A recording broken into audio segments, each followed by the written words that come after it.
ನಾವು ವಿಷ್ಣುದಾದ ಬಗ್ಗೆ ತಪ್ಪು ಹಾಗೂ ಮಾತಾಡ್ತೀನಿ. ನಾನು ತಲೆ ಕೆಡಿಸಿ ಮಾತಾಡ್ತೀನಿ, ನಾನು ಕ್ಷಮಿಸ್ಬಿಟ್ಟು. ಇವಾಗ ನಾವು ಕೊರೋನಾ ವ್ಯಾಧಿಯನ್ನು బాధపడుతున్నాను. విష్ణుదాద ఫ్యాన్స్కి, విష్ణుదాద ఫ్యామిలీకి,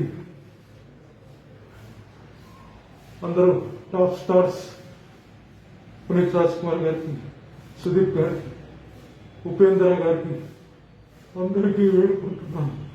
నేను చేసింది చాలా తప్పు. ಕನ್ನಡ ಸ್ವಲ್ಪ ಬರುತ್ತೆ, ಅದಕ್ಕೆ ಸ್ವಲ್ಪ ತೆಲುಗಿನಲ್ಲಿ ಕೂಡ ಮಾತಾಡ್ತೀನಿ, ನನಗೆ ಕ್ಷಮಿಸ್ಬಿಟ್ರು. ವಿಷ್ಣುದಾದ ಬಗ್ಗೆ ನಾನು ಮಾತಾಡೋದು ತಪ್ಪು ತಪ್ಪು ತಪ್ಪು.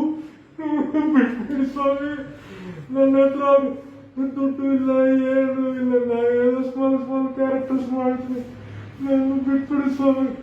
ವಿಷ್ಣುದಾದ ಬಗ್ಗೆ ನಾವು ಮಾತಾಡೋದು ತಪ್ಪು ತಪ್ಪು ತಪ್ಪು. ಈ ಫ್ಯಾನ್ಸ್, విష్ణుదాద ఫ్యాన్స్ అవరు ఎల్లారు కాళ్ళకి నమస్కారం చేసి చెప్తున్నారు, విష్ణుదాద నన్ను క్షమిస్పిడు స్వామి, నన్ను ಕ್ಷಮಿಸ್ಬಿಡು.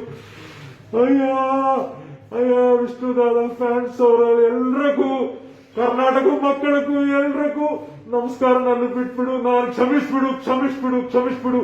విష్ణుదాద ಬಗ್ಗೆ ನಾನು ಮಾತಾಡುವುದು పెద్ద తప్పు చేశాను సార్. ಮಾತಾಡುವುದು ತಪ್ಪು.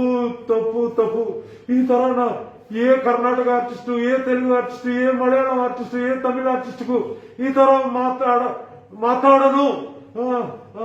ಅದೇ ಹೇಳ್ಕೊಂಡ್ರು ಸ್ವಾಮಿ. ಅಯ್ಯೋ ನಮಸ್ಕಾರ.